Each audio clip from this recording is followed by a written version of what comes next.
Hi everyone, good morning and welcoming you all to my YouTube channel Destination Plus. I'm coming up with the next videos. This video is related to the GATE 2022 vacancies which is coming next year. What are the possibilities basically for the PSUs to recruit through the next exams, and what are the basic salaries that the PSU will give to you, and what are the basically the priorities of the students for different departments to choose the PSU.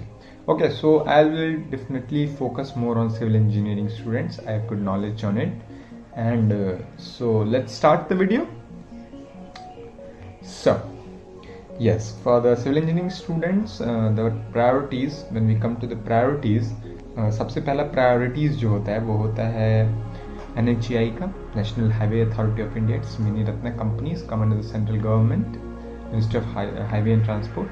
सो जो ये NHAI है उनका scene ऐसा है कि पिछले साल यानी गेट 2021 तक तो इन्होंने रिक्रूट किया है through like from the GATE examinations, but अभी सुनने में आया है कि ऐसा लाइक मिनिस्ट्री से पास हुआ है bill in which they told that कि वो इंजीनियरिंग सर्विसेज एग्जाम से ही सारा पोस्ट लेंगे. Next year was the first year in which like they started maybe they will start to not recruit through GATE. They will directly recruit through the engineering services exam on the basis of interview plus a written marks. Okay, तो scene अभी ऐसा ही है. Like इस बार तो gate से भी लिया था और इंजीनियरिंग सर्विसेज से भी लिया था, but for this year, like for the next year onwards, maybe they are going to recruit through engineering services exam. So NHAI का पॉसिबिलिटी बहुत कम है. और मैं बता दूं कि सिविल इंजीनियरिंग स्टूडेंट के लिए NHAI प्रायोरिटी 1 पे आता है. सभी टॉप रैंकर्स जो 20 या 25 तक 30 तक होते हैं वो NHAI को प्रेफर करते हैं, because for the core job they offer come under the direct central government. तो ये लाइक प्रायोरिटीज़ होता है. फिर सेकंड प्रायोरिटीज़ पे जो सिविल इंजीनियरिंग के लिए आता है वो है ONGC और IOCL. ये महारत्ना PSU है, ऑयल सेक्टर की PSU है. They give a very good packages.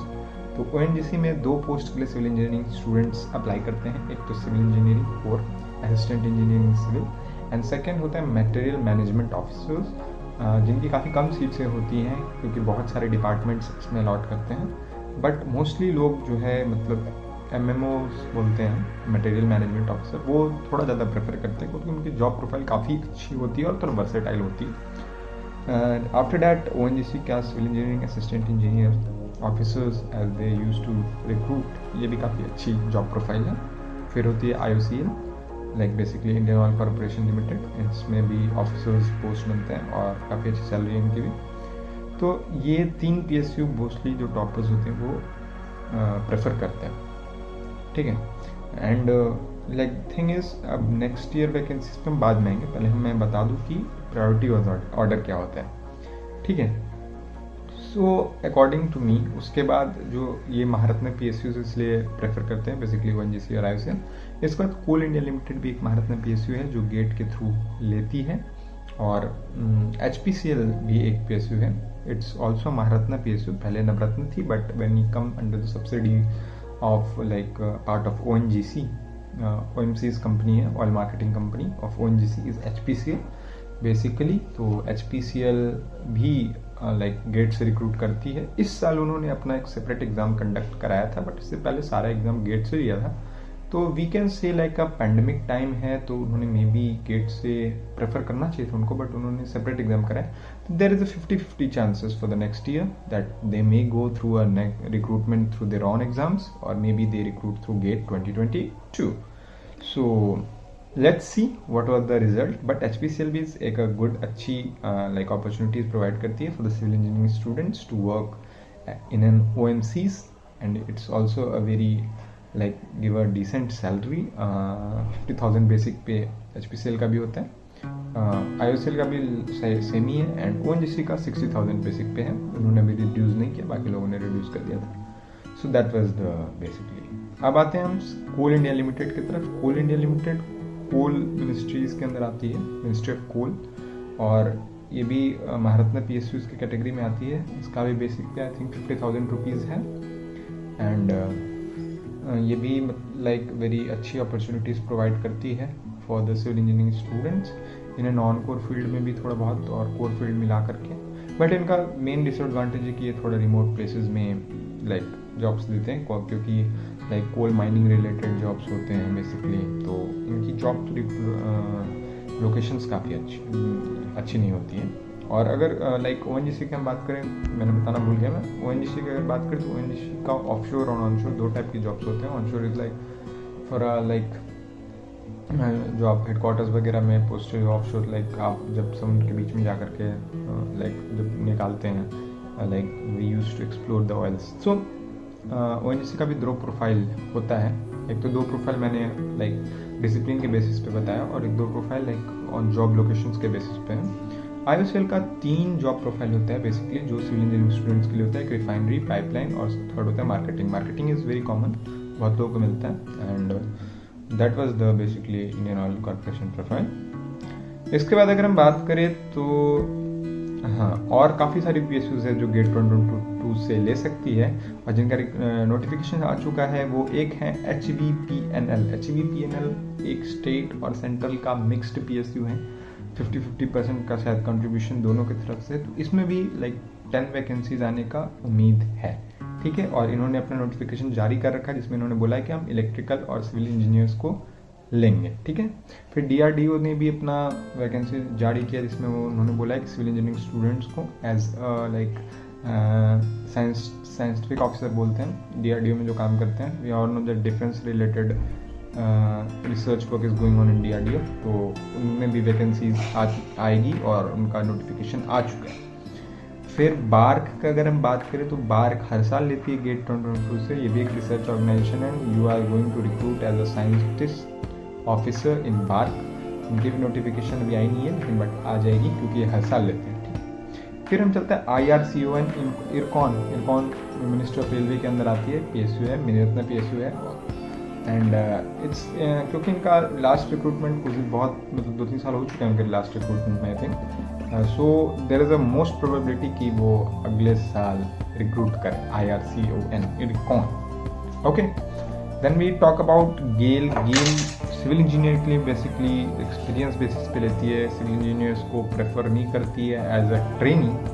तो इनका एक्सपीरियंस जब आपको 2 साल का एक्सपीरियंस हो जाएगा तो आप ज्वाइन कर सकते हो। तो गेट 2022 से शायद केमिकल इंजीनियरिंग के लिए इनकी वैकेंसीज होती है, सिविल वालों के लिए नहीं होती है, ठीक है। फिर आते हैं राइट्स की तरफ। तो राइट्स का ऐसा सीन है कि राइट्स हर 2 साल में मोस्टली रिक्रूटमेंट करती है। तो क्योंकि 2021 में रिक्रूटमेंट हो चुका है, तो 2022 के गेट बेसिस पे ये 2023 में कर सकते हैं रिक्रूटमेंट। मे भी अगर इनका रिक्वायरमेंट हुआ तो 2022 में भी कर लें, बट इसका पॉसिबिलिटी कम है। सो राइट्स ने क्योंकि 2021 में रिक्रूटमेंट किया है, देयर इज मोस्ट पॉसिबिलिटी कि वो 2022 का रिक्रूटमेंट 2023 में करें, ठीक है।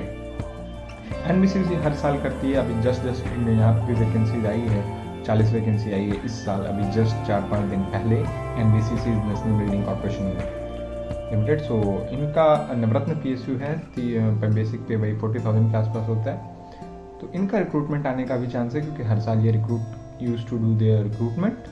सो there is a most chances that NBCC will like recruit. And इनका प्योर कोर जॉब होता है, बिल्कुल सिविल रिलेटेड जॉब्स होता है, तो इनका भी अच्छा चांसेस है। फिर इंजीनियरिंग इंडिया लिमिटेड है, EIL। It's a consultancy firm in civil engineering. And बहुत लाइक इनका भी स्कोप है कि नेक्स्ट ईयर रिक्रूटमेंट निकाले, क्योंकि 3-4 साल से इन्होंने भी ट्रेनी पोस्ट के लिए रिक्रूटमेंट नहीं किया है, क्योंकि कंपनीज का थोड़ा हालत सही नहीं है बेसिकली। तो may be next year they going to recruit, so keep preparing. Yes, other than this एक PSU है airport authority of India. Airport authority of India का भी काफ़ी वैकेंसी पेंडिंग, मतलब 2019 में उन्होंने लास्ट वैकेंसी निकाली थी। अब तो 2022 आ रहा है, क्योंकि इनका ज्वाइनिंग काफ़ी लेट हुआ था जहाँ तक मुझे पता है, ड्यू टू कोरोना पेंडेमिक। तो इन्होंने इस साल रिक्रूटमेंट नहीं किया।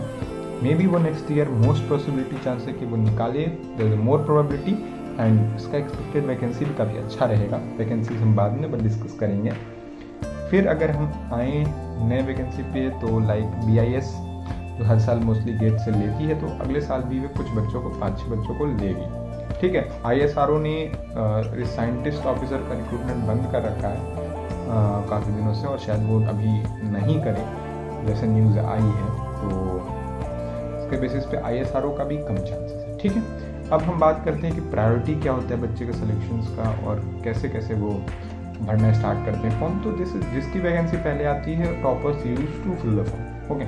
बट कटने का चांसेस यहाँ होता है कि इसलिए प्रेफर ये करें कि लाइक अच्छी वैकेंसी जो है पहले आ जाए, और मोस्टली यही होता है। लाइक IOCL बहुत पहले वैकेंसी निकालती है, ONGC भी बहुत पहले वैकेंसी निकालती है, बट इन 2 सालों से ONGC का रिक्रूटमेंट काफ़ी धीमा और काफ़ी लाइक बहुत दिन बाद हो गया है।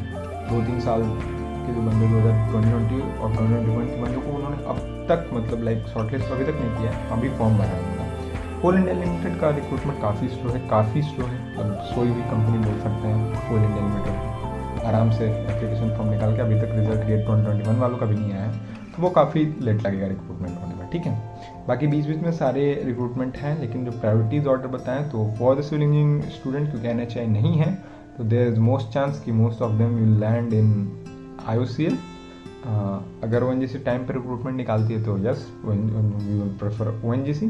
तो ONGC IOCL मोस्टली प्रेफर करते हैं लोग जिनको कोर में जॉब चाहिए होता है, बिल्कुल लाइक नॉन, ये थोड़ा सा कोर्स हट के होता है, मैनेजरियल जॉब होता है, जिनको टेक्निकल फील्ड में जॉब चाहिए वो for the like engineering graduates जिन्हें बोलते हैं, इंजीनियरिंग ट्रेनिंग GET पोस्ट के लिए, ग्रेजुएट इंजीनियरिंग ट्रेनिंग पोस्ट के लिए। तो यहाँ पे आपके पास ऑप्शंस जो बचते हैं वो बचते हैं राइट्स में, IRCON इरकॉन में, NBCC में, एयरपोर्ट अथॉरिटी ऑफ इंडिया में, और HBPNL में भी थोड़ी बहुत सिविल इंजीनियरिंग वर्क होती है, तो इसमें भी वैकेंसीज बचते हैं। बल्कि अगर रिसर्च ऑर्गेनाइजेशन की बात करें तो BARC, BIS और ये आपकी DRDO, ये सब रिसर्च ऑर्गेनाइजेशन है जिसमें आपको फुली रिसर्च ओरिएंटेड किया जाए, लाइक वर्क्स प्रोवाइड किए जाएंगे। तो ऐसा लाइक होता है। कट ऑफ की बात करके कट ऑफ कितना चाहिए, देखिए मैं अनुमान लगाता हूँ कि लाइक ONGC ने पिछले बहुत सालों से अच्छे से रिक्रूटमेंट नहीं किया, तो अगले साल में भी 30 वैकेंसीज के आसपास सिविल इंजीनियरिंग के लिए निकाले, 30 to 40 वैकेंसीज में भी निकाले, या 30 वैकेंसीज मान सकते हैं। IOCL ने क्योंकि इस बार काफ़ी अच्छा रिक्रूटमेंट कर लिया है, रिस्पांस काफ़ी अच्छा रहा है, और वो रिस्पांस हर साल नहीं आता है, इस साल काफ़ी रिक्रूटमेंट हो चुका, तो अगले साल थोड़ा उनसे कम, यानी इस बार मोस्टली 127 वैकेंसीज थी, जो कि बढ़ के 10% 20% IOCL के केस में बढ़ जाती है, तो वो मोस्टली हमको लगता है 140 या 150 हो गई होगी। तो अगले साल का अनुमान करें तो 70 वैकेंसीज मेरे को लगता है ऑन पेपर आने वाली है IOCL की तरफ से। कोल इंडिया लिमिटेड क्योंकि अपने नए सब्सिडीज बना रही है, तो शायद civil engineering related work, infrastructure work starting में काफ़ी ज़्यादा हो, तो वो थोड़ा सा बढ़ा के यानी 60 वैकेंसीज के आसपास निकाले। DRDO में 4-5 वैकेंसीज आती है, काफ़ी नहीं आती है। HPCL में मोस्टली 30 वैकेंसीज के आसपास अनुमान कर सकते हैं, हर साल नहीं के आसपास आती है। तो HBPNL में भी 10 वैकेंसीज के आसपास आप अनुमान कर सकते हैं। BARC में भी 10 वैकेंसीज। IRCON अगर निकालेगी तो 20 वैकेंसीज के आसपास। HPCL लाइक कम ही चांस है, बट यस लाइक इसमें भी 30 वैकेंसीज आ सकती है। NPCIL में भी 30 वैकेंसीज आ सकती है। गेल तो एक्सपीरियंस बेसिस पे लेती है, ONGC में मैंने बता दिया। राइट्स अगर रिक्रूट करेगी तो 20 वैकेंसीज के आसपास इजीली प्रोवाइड हो जाएगी। NBCC भी 30 to 40 वैकेंसीज हर ईयर निकालती है। एयरपोर्ट अथॉरिटी ऑफ इंडिया ने काफ़ी दिनों से नहीं दिया रिक्रूटमेंट, तो आई वाज एक्सपेक्टिंग कि 75 to 80 vacancies airport authority of India से आए। BIS से फिर 5-6 वैकेंसीज आ सकती है। तो कुल मिलाकर जो अगर वैकेंसीज का संख्या है, I think more than 300 vacancies या 300 के आसपास for the civil engineering student आराम से वो मिल जाता है। और अगर रैंक लाने की बात करें तो आपको सेफर जोन में रैंक चाहिए, तो for the civil engineering student to get a Maharatna company you should bring around 60 to 70 rank base minimum landing in Maharatna company. और like for the I was saying about safe side, ये नहीं है IOCL वगैरह में क्योंकि interview वगैरह का weightage होता है, तो आराम से आप 200-300 तक भी अगर बहुत अच्छा इंटरव्यू चला गया तब ला सकते हो। But there are the exceptional cases, और बहुत रेयर में ऐसा होता है, मोस्टली केसेस में नहीं होता है, तो I definitely go the safer side. तो for the general category I think if you bring less than 100 और 150 रैंक, 150 या 120 रैंक तक अगर लाते हो तो आपको कोई ना कोई PhD मिलने का काफ़ी चांसेस है। For the OBC EWS candidate I tell 250 rank, और for the SC ST candidate I tell 400 rank के आसपास। ठीक है, तो इतना रैंक आपको चाहिए for GATE a PSU in GATE examinations. So I'm preparing, keep preparing, keep rocking और टेस्ट सीरीज देते रहो. Let's see what happened. Best of luck for exam. Meeting you all in the next video. Thank you.